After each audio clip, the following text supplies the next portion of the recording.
The morning of the 10th of Dhul Hijjah is not an ordinary morning. It is a morning that carries memories of sacrifice, devotion, submission, and love for Allah. As the believer wakes up before Fajr, there should already be a sense of excitement in the heart, because this is the day that Allah Himself honored.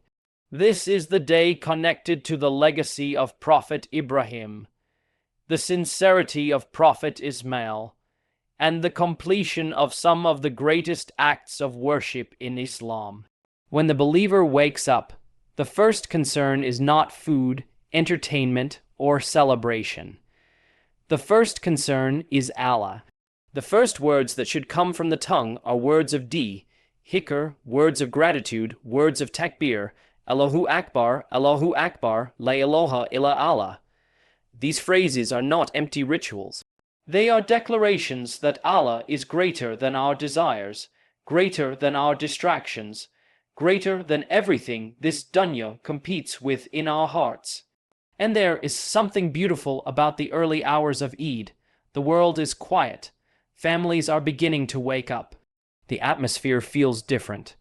The believer realizes that Allah allowed him to witness another 10th of Dhul Hijjah. How many people celebrated with us last year but are no longer here today? How many people wished for one more Ramadan, one more Eid, one more chance to make sajda? So when we stand for Fajr on this blessed morning, we stand with gratitude. We stand recognizing that every extra day of worship is a gift from Allah.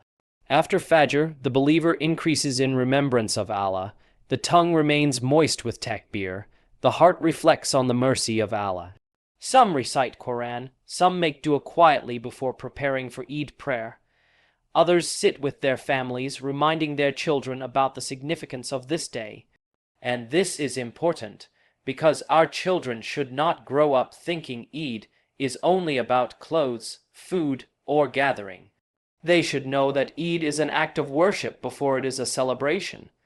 The Prophet ﷺ taught us that these are days of eating, drinking, and remembering Allah.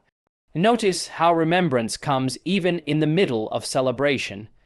Islam does not separate joy from spirituality. Rather, Islam teaches us how to transform joy itself into worship. Even the smile shared with family, the kindness shown to relatives, the generosity given to neighbors, all of it can become an act beloved to Allah when done with sincerity. As the morning continues, the believer prepares carefully for Eid prayer. Clean clothing is worn, good hygiene is observed. Perhaps perfume is applied, but even these outward acts carry spiritual meaning. We beautify ourselves because we are honoring a day honored by Allah. We walk toward the Eid prayer with humility and happiness combined together. Happiness because Allah blessed us with Islam, and humility because we know we can never thank Him enough. And when the takbirat echo through the masjid or the open prayer ground, something powerful happens to the soul. Thousands of believers, young and old, rich and poor, all declaring the greatness of Allah together. In that moment, status disappears, wealth disappears, race disappears. What remains is the unity of this ummah standing before its Lord. This morning sets the tone for the entire day. If the day begins with worship, gratitude, and remembrance, then the rest of the hours naturally carry barakah. But if the spiritual focus is lost early, the day can quickly become just another social event. That is why the believer protects these precious early moments of the 10th of Dhul Hijjah. Because the most beautiful Eid is not the one with the best food or the most decorations.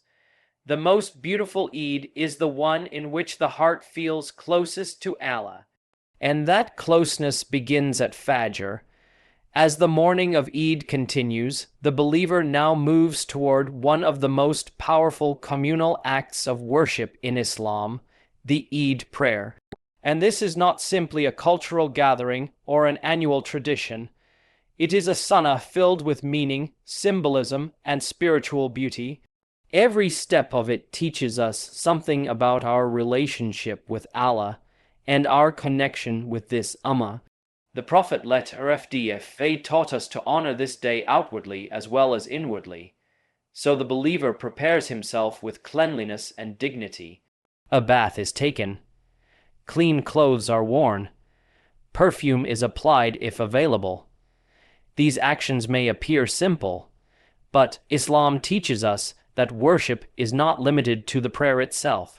Even preparation for worship carries reward when done sincerely for Allah. And there is something remarkable about seeing Muslims all over the world preparing at the same time. Families waking up early, children putting on their Eid clothes with excitement, parents reminding them about the importance of prayer, communities walking toward the masjid or prayer ground together. It creates a feeling of unity that cannot easily be described. The believer realizes that Islam is not just an individual religion. It is a living brotherhood and sisterhood built around the worship of Allah. As we leave for Eid prayer, the takbir continues on our tongues. Allahu Akbar, Allahu Akbar, La ilaha illa Allah. These words fill the streets, the homes, the masjid, and the wisdom behind this is profound. On a day when people naturally become excited about gatherings, food, and celebration, Allah reminds us repeatedly, He is greater. Greater than our happiness, greater than our possessions, greater than anything we may become distracted by. And when the believers gather shoulder to shoulder for Eid prayer, we witness one of the great signs of this religion. The wealthy stands beside the poor. The businessman stands beside the laborer. The educated stands beside the uneducated. No VIP section, no worldly rankings, all standing equally before Allah. This is the beauty of Islam. The dunya constantly divides people by status, but worship reunites them upon submission to Allah. Then comes the khutbah, and the heart should listen carefully. Because Eid is not merely about celebrating the end of rituals. Eid is about renewing purpose. The khutbah reminds us of sacrifice, sincerity, obedience, and taqwa. It reminds us that the story of Prophet Ibrahim was never simply about slaughtering an animal. It was about surrendering everything for Allah. Imagine the weight of that test. A father commanded to sacrifice the son he loved, and a son willing to submit because Allah commanded it. This is why their story continues to inspire billions until today. Because their legacy teaches us that true faith is proven when obedience becomes difficult. And this is where every believer must reflect personally. Most of us will never face a test like Ibrahim Arabic, Tain Arabic, Lam Arabic, Yet Arabic, Ha Arabic, Alif Arabic, Lam Arabic, Sin Arabic, Lam Arabic, Alif Arabic, Meme. But every one of us has something we struggle to sacrifice for Allah. For one person it may be pride. For another, it may be haram income. For another, it may be sins committed in private. For another, it may be grudges and hatred carried for years. Eid forces us to ask ourselves, what am I willing to give up for the sake of Allah? Because the real purpose of sacrifice is not blood or meat alone. Allah tells us in the Quran that neither the meat nor the blood reaches Him, but what reaches Him is taqwa from our hearts. That is the essence of Eid, a heart that chooses Allah over its desires. So as the believer leaves the Eid prayer, greeting family and friends, smiling and embracing the community, there should still remain a deep awareness within the soul. This day is not just a celebration of sacrifice, it is a call to live a life of sacrifice for Allah. And that is the sunnah that gives Eid its true meaning. After the Eid prayer and khutbah, the day continues with one of the greatest symbols of devotion in Islam, the Qurbani. And it is important that we understand what this sacrifice truly represents. Because if it becomes only a ritual of cutting meat and distributing portions, then we have missed the deeper lesson Allah wants us to absorb on this sacred day. The sacrifice of Eid al-Adha is meant to reconnect us with sincerity, generosity, and submission. It reminds us that faith is not just words spoken by the tongue. Faith demands action, sacrifice, and willingness to give for the sake of Allah. This is why the legacy of Prophet Ibrahim continues to live in the hearts of believers until today. He was willing to sacrifice what was most beloved to him because Allah commanded it. And when Allah saw the sincerity of that heart, He replaced the sacrifice with mercy. Every year, when Muslims around the world perform Qurbani, they are reviving that spirit of obedience. But we must remember that Allah does not need the meat. Allah does not benefit from the slaughter. Rather, Allah is looking at the hearts behind the action. Is this sacrifice being done with sincerity? Is it done with gratitude? Is it done seeking closeness to Allah? That is what truly matters. And one of the beautiful aspects of Qurbani is that it transforms worship into mercy for society. The meat is shared with family, neighbors, relatives, and especially the poor. There are people who wait the entire year to enjoy meat on these days. There are families struggling silently, people hiding financial hardship behind smiles, children who rarely experience the joy many others consider normal. Eid reminds us that our happiness should never become selfish. This is why the believer spends part of the day looking outward, not just inward. Islam does not teach spirituality that isolates us from the pain of others. Real worship softens the heart. It makes a person more generous, more compassionate, more aware of the struggles around them. So the believer visits relatives. He checks on parents. She calls family members who may feel forgotten. Old tensions are put aside. Broken relationships are repaired. Because what is the value of celebrating Eid while carrying years of anger and resentment in the heart? Sometimes a single message, a single hug, a single sincere apology can heal wounds that have existed for years. And this is part of the beauty of these sacred days. They give us opportunities to restart emotionally and spiritually. Families gather around meals, children laugh together, elders share stories and duas. Homes become filled with warmth and gratitude. These moments are not distractions from worship. When done sincerely, they become acts of worship themselves. The Prophet they taught us that maintaining family ties is beloved to Allah. In an age where people are becoming increasingly disconnected, despite being constantly connected online, Eid teaches us to return to real human relationships, to sit together, to speak kindly, to honor parents, to make relatives feel valued, to include those who may otherwise feel alone. And we should especially remember those who struggle during Eid, the widow who lost her husband, the refugee far from home, the convert who has no Muslim family to celebrate with, the person fighting loneliness silently. Sometimes the greatest charity is not financial, it is emotional. A visit, an invitation, a smile, a moment of sincere care. This is why the day of Eid is not meant to revolve around extravagance or competition. It is not about who hosts the biggest gathering or wears the most expensive clothes. The real success of Eid is measured by how much mercy, gratitude, and goodness spread from our hearts into the lives of others. And when the believer ends the day having worshipped Allah, honored family, fed the needy, and softened the hearts around him, then he begins to understand the true beauty of Eidul Adha. Because the greatest sacrifice is not the animal placed on the ground. It is the ego sacrificed for the sake of Allah. As the day of Eid slowly begins to settle, and the energy of gatherings starts to quiet down, the believer enters one of the most important moments of the entire day, the moment of reflection. Because after the prayers, after the sacrifice, after the meals and family visits, a very personal question remains between the servant and Allah. What changed inside the heart? This is something we often overlook during sacred seasons.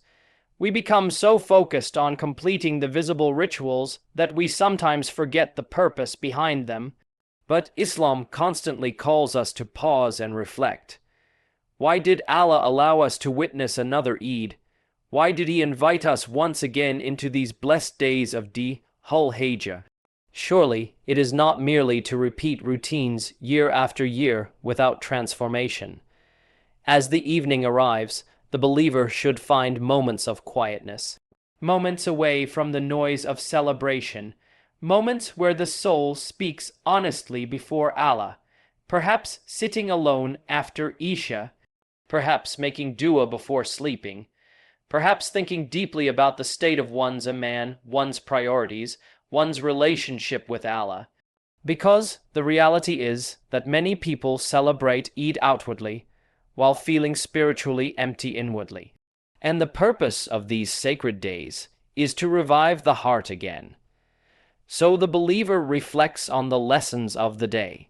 The morning began with takbir and gratitude. The Eid prayer reminded us of unity and obedience.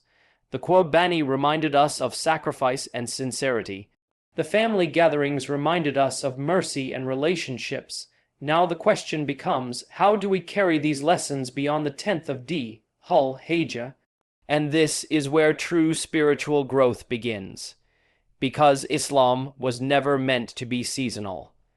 Allah is not only worshipped in Ramadan. Taqwa is not only practiced in Dhul Hijjah. The believer understands that sacred moments are meant to strengthen us for the ordinary days that follow. Perhaps this Eid is the moment someone finally decides to leave a sin they have struggled with for years. Perhaps this is the night someone sincerely repents to Allah after living distant from Him for too long. Perhaps this is the day someone decides to reconnect with the Quran, improve their Salah, repair family ties, or become more consistent in worship.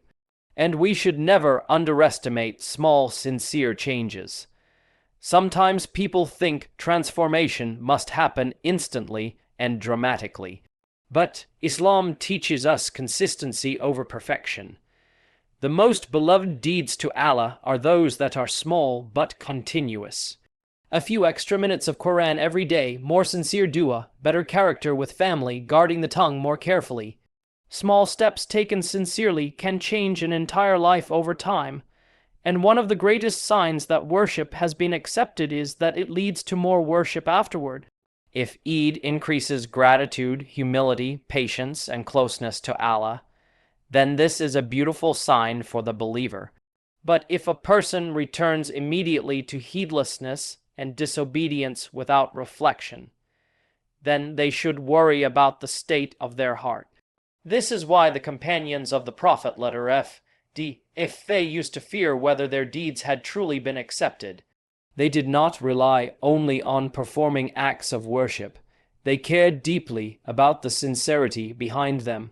And this humility protected their hearts from arrogance. As the night of Eid comes to an end, the believer realizes something powerful. Life itself is moving quickly. Another Dhul Hijjah has arrived, and soon it too will become a memory. One day, there will come an Eid that we will never witness. One day, others will gather while our names are mentioned only in dua. So the intelligent believer uses these moments before that day arrives. He returns to Allah while the door of repentance is still open. She turns back to Allah while there is still time to change, to grow, to seek forgiveness. Because the greatest success of Eid is not that the day was enjoyed. The greatest success of Eid is that the heart left the day closer to Allah than it was before.